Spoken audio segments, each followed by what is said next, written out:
अभी अभी पुतिन सामने आए, नेटो की बैठक चल रही है, उससे ठीक पहले पुतिन का एक बड़ा बयान आया है।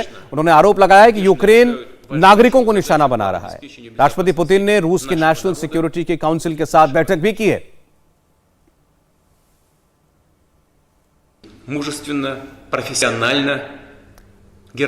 राष्ट्रपति पुतिन का बयान अब से थोड़ी देर पहले आया, जिसमें उन्होंने कहा कि दरअसल यूक्रेन ही अपने नागरिकों को निशाना बना रहा है। राष्ट्रपति पुतिन उन इल्जामों का जवाब दे रहे हैं कि बॉम्बिंग जो हो रही है उसमें कई बेगुनाह जो शहरी हैं, नागरिक हैं यूक्रेन की, उनकी मौत हो रही है। उनका कहना है कि यूक्रेन खुद ही नागरिकों को निशाना बना रहा है। उसने अपने कई हथियार जो हैं वो शहरियों की बस्तियों में लगा दिए हैं और इसलिए नुकसान जो है वो यूक्रेन की वजह से ही उसके नागरिकों का हो रहा है और यूक्रेन खुद उनको टारगेट कर रहा है, नागरिकों को ढाल की तरह इस्तेमाल कर रहा है यूक्रेन। ये इल्जाम लगाया है राष्ट्रपति पुतिन ने। नेटो की बैठक के बाद राष्ट्रपति पुतिन का यह संबोधन किसी भी तरीके का कोई सिविलियन वर्ग को, शहरियों को, आम नागरिक को, सिविलियंस को टारगेट करने से इनकार किया रशिया ने और कहा कि दरअसल अपने नागरिकों को ढाल की तरह यूक्रेन की सेना इस्तेमाल कर रही है, यूक्रेन की सरकार इस्तेमाल कर रही है और इसी वजह से उनकी जानें जा रही है, वो खुद उनको टारगेट कर रही है।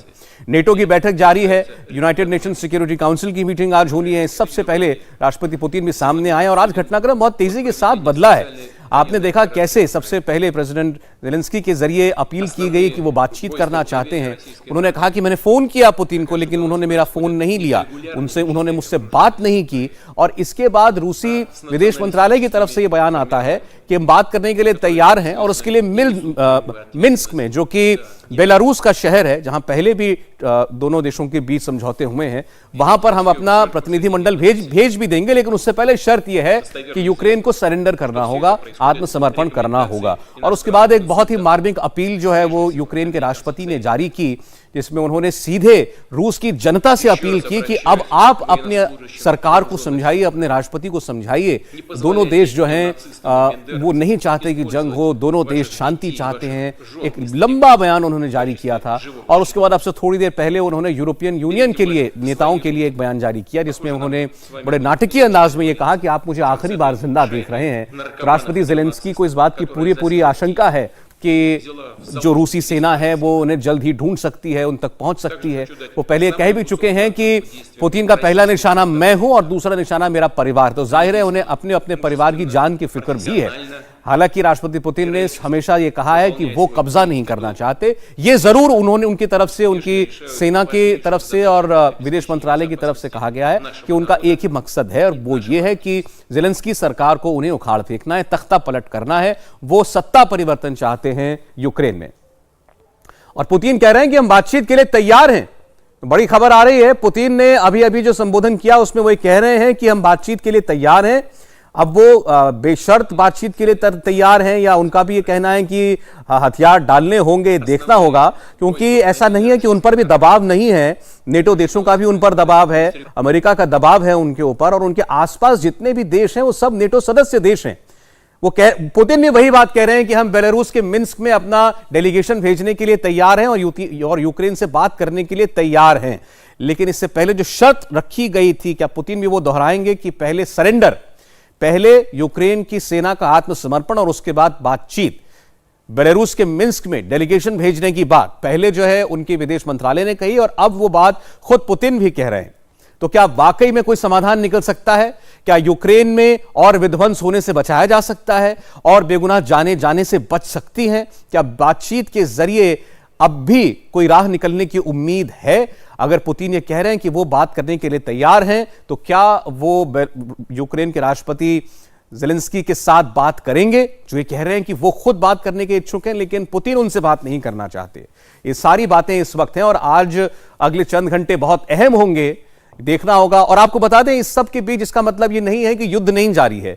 पुतिन ये बातें कह रहे हैं 2-3 बार, अब मीडिया के सामने आकर, दुनिया के सामने आकर अपील कर चुके हैं ज़ेलेंस्की, लेकिन युद्ध बड़े भीषण तरीके से इस वक्त यूक्रेन में चल रहा है। दोनों तरफ से जाने भी जा रही हैं, लेकिन बहुत जबरदस्त नुकसान यूक्रेन का हो रहा है और इस वक्त सबसे ज्यादा नजरें राजधानी कीव पर लगी हुई हैं, क्योंकि अब कभी भी रूसी सेनाएं जो हैं वो कीव को अपने कब्जे में ले सकती हैं।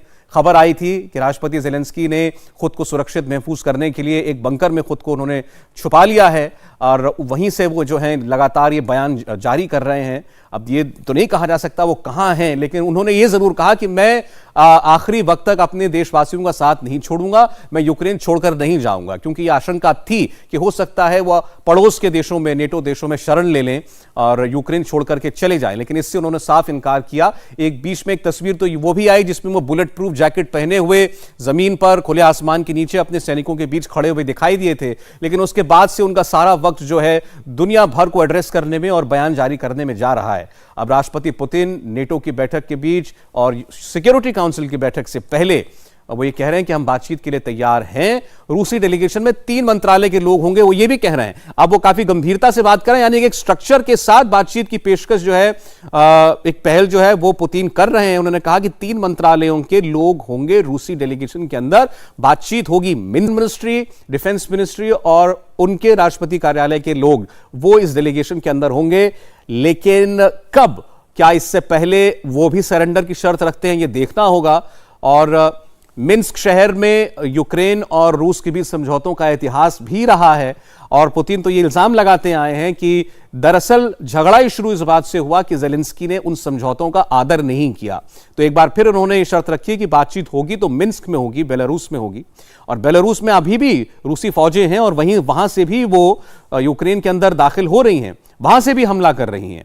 अब जब उन्होंने बातचीत की पेशकश की है और अब बाकायदा ये बताया है कि हमारे इन 3 विभागों के मंत्रालयों के लोग होंगे उस डेलीगेशन के अंदर, तो ये क्या वो ऑफर कर रहे हैं कि आजकल में ही हो सकता है? क्या वो युद्ध विराम की भी घोषणा करेंगे? क्या वो अपनी फौजों को फिलहाल और हमला करने से रोकेंगे? क्या वो कहते हैं कि दोनों तरफ से सीज फायर की घोषणा होगी, उसके बाद ये बैठक होगी? ये देखना होगा, क्योंकि उनका लगातार ये स्टैंड है कि उनकी मंशा कभी नहीं रही कि वो पूरे यूक्रेन को हथिया लें या कब्जा कर लें या उसे अपनी सीमाओं में शामिल कर लें। इनफैक्ट जब एक वीडियो आपने देखा होगा, जब लुहांस्क और डोनेट्स्क को उन्होंने अलग देश की मान्यता दी, उस वक्त एक वीडियो वायरल हुआ था जिसमें वो अपने जो फॉरेन इंटेलिजेंस के प्रमुख हैं उनसे पूछते हैं कि आप क्या चाहते हैं, हम क्या करें, आपकी क्या सोच है? तो उन्होंने कहा कि हमें इन दोनों क्षेत्रों को रूस में शामिल कर लेना चाहिए। तो पुतिन ने मना किया कि नहीं, हम ये डिस्कस नहीं कर रहे हैं, हम उन्हें अलग देश की मान्यता देंगे। तो इस बात को वो हमेशा कह रहे हैं। पुतिन ये भी कह रहे हैं कि नेटो ने एक रेड लाइन क्रॉस की, इस वजह से हमें युद्ध करना पड़ा, इस वजह से हमें यूक्रेन के अंदर दाखिल होना पड़ा। नेटो ने रेड लाइन पार की, ये पुतिन कह रहे हैं। दरअसल रूस के इर्द गिर्द बहुत सारे देश हैं इस वक्त जो कि नेटो के सदस्य हैं और नेटो और रूस एक दूसरे के प्रतिद्वंदी हैं। इनका जमावड़ा फौजों का एक दूसरे के खिलाफ है और यूक्रेन से सीधी लगती सीमा जो रशिया की है। और जब 2019 में ज़ेलेंस्की राष्ट्रपति बने यूक्रेन के, उसके बाद से उन्होंने एंटी रशिया लाइन लेनी शुरू की। उन्होंने ये खुलकर कहा कि वो नेटो के सदस्य बनना चाहते हैं। नेटो देशों ने उनको बढ़ावा भी दिया। कई देशों ने कहा कि हां, उन्हें नेटो सदस्य बनना चाहिए। अमेरिका ने बहुत आश्रय दिया यूक्रेन को, लेकिन ये बात पुतिन नहीं सह पाए और इसलिए वो कह रहे हैं कि ये रेड लाइन थी जो पार की है नेटो ने और इसलिए हमने ये हमला किया है। वो फिर उन्होंने आरोप लगाया कि पश्चिमी देशों और अमेरिका के इशारों पर जो है वो ज़ेलेंस्की की सरकार चल रही है। यूक्रेन पश्चिमी देशों के इशारे पर काम कर रहा है, ये पुतिन कह रहे हैं। लेकिन बड़ी बात यह है कि वो कहते हैं कि हम अब भी बातचीत के लिए तैयार हैं और वो बेलारूस के मिन्स्क में अपना एक डेलीगेशन भेजेंगे। डेलीगेशन में रूस के 3 मंत्रालयों के लोग होंगे, जिसमें उनका विदेश मंत्रालय, रक्षा मंत्रालय और खुद राष्ट्रपति पुतिन के दफ्तर के अफसर जो हैं वो शामिल होंगे। लेकिन वो आज के हालात के लिए सीधे सीधे नेटो को जिम्मेदार ठहरा रहे हैं और कह रहे हैं कि यूक्रेन नेटो के इशारों पर काम कर रहा था। ये एक ऐसी लकीर थी, ऐसी लक्ष्मण रेखा थी जो नेटो को कभी नहीं लागनी चाहिए थी और ये रेड लाइन क्रॉस करने का ही नतीजा है। दरअसल उनके सारे इल्जाम हैं अमेरिका के ऊपर, लेकिन उन्होंने इसमें अमेरिका का नाम कहीं नहीं लिया। वो नेटो को जिम्मेदार बता रहे हैं और यूक्रेन को भी ये कह रहे हैं कि यूक्रेन पश्चिमी देशों के इशारे पर चला, नेटो के इशारे पर चला, इसीलिए आज ये अंजाम हुआ है। लेकिन एक विस्तृत बयान और दुनिया के सामने ये स्टेटमेंट अगर पुतिन रख रहे हैं तो एक उम्मीद जरूर जगती है कि इस मामले का, इस युद्ध का हल जो है वो निकल सकता है बातचीत के जरिए। और जेलेंस्की अब आज दिन भर में 3-4 बार एक वीडियो संदेश जारी करते हैं और वो दुनिया भर से अपील कर रहे हैं। और रूस के मित्र देशों से भी ये जरूर उन तक ये मैसेज पहुंचाए गए होंगे कि कोई हल निकल सकता है तो निकलना चाहिए, शांति स्थापित होनी चाहिए। हालांकि रूस ने अब तक किसी भी देश ने उनके ऊपर ऐसा कोई दबाव बनाया हो, ऐसी बात नहीं स्वीकारी है और ना ही पब्लिकली ऐसा हुआ भी है।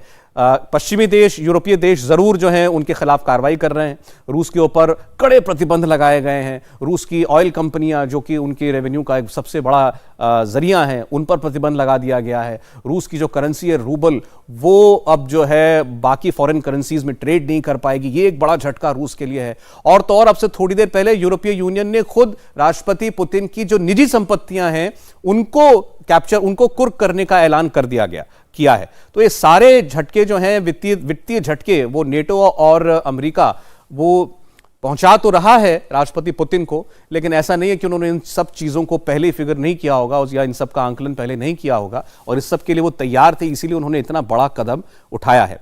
तो उनके निशाने पर हैं पश्चिमी देश यानी कि यूरोप के देश। अमेरिका का नाम नहीं लेते लेकिन सारे इल्जाम अमेरिका पर हैं। कह रहे हैं कि यूक्रेन जो है वो उनके इशारों पर चला, इसलिए ये अंजाम भुगतना पड़ा। और बहुत से लोग जो रूस के कार्रवाई का समर्थन करते हैं उनका ये मानना है कि दरअसल यूक्रेन को बलि का बकरा बनाया गया।